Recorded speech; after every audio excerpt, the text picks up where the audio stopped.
ಬಹಳ ಗಂಭೀರವಾಗಿ ಇದನ್ನು ಯೋಚನೆ ಮಾಡಬೇಕು. ಇದು ಇತಿಹಾಸ ಆಗತ್ತೆ. ಕಮಲ್ ಹಾಸನ್ ಹೇಳಿರ್ತಕ್ಕಂಥದ್ದು. ಇದಕ್ಕಾಗಿ ತುರ್ತು ಶಾಸನ ಸಭೆಯನ್ನ ಕರಿಬೇಕು. ತುರ್ತು ಶಾಸನ ಸಭೆಯನ್ನು ಕರೆದು ಸಮಗ್ರವಾಗಿ ಚರ್ಚೆ ಮಾಡಿ ಇದನ್ನ ಕಮಲ್ ಹಾಸನ್ ಹೇಳಕ್ಕಲ್ಲ, ಪ್ರಪಂಚಕ್ಕೆ ತಿಳಿಸೋಕೆ, ದೇಶಕ್ಕೆ ತಿಳಿಸೋಕೆ, ಕನ್ನಡ ಸಾರ್ವಭೌಮ, ಕನ್ನಡಕ್ಕೆ ಶಕ್ತಿ ಇದೆ ತಿಳಿಸೋದಕ್ಕೆ ಶಾಸನ ಸಭೆ ಕರೀಲೇಬೇಕು.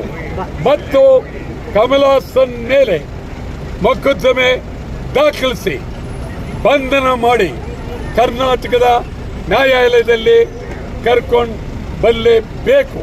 ಇದು ಬಹಳ ಸೌಂದರ್ಯ ಮತ್ತು ಸುಂದರವಾಗಿದೆ.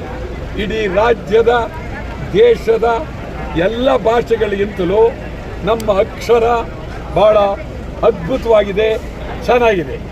ಇಂಥದ್ರಲ್ಲಿ ಕನ್ನಡಕ್ಕಿರುವ ಪಾರುಪತ್ಯ, ಕನ್ನಡಕ್ಕಿರುವ ಚಕ್ರಾಧಿಪತ್ಯ ಬೇರೆ ಯಾರಿಗೂ ಇರೋಕ್ಕೆ ಸಾಧ್ಯ ಇಲ್ಲ.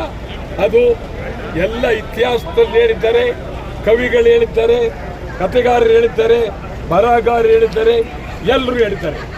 ಕನ್ನಡ ಸಾರ್ವಭೌಮ, ಕನ್ನಡ ಅದರದೇ ಆದಂಥ ಶಕ್ತಿ ಇದೆ.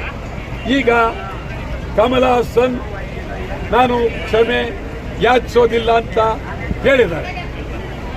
ಇದು ಕ್ಷಮೆ ಯಾಚಿಸೋವರೆಗೂ ಕಮಲ್ ಹಾಸನ್ ಕರ್ನಾಟಕಕ್ಕೆ ಕಾಲಿಡೋಂಗಿಲ್ಲ.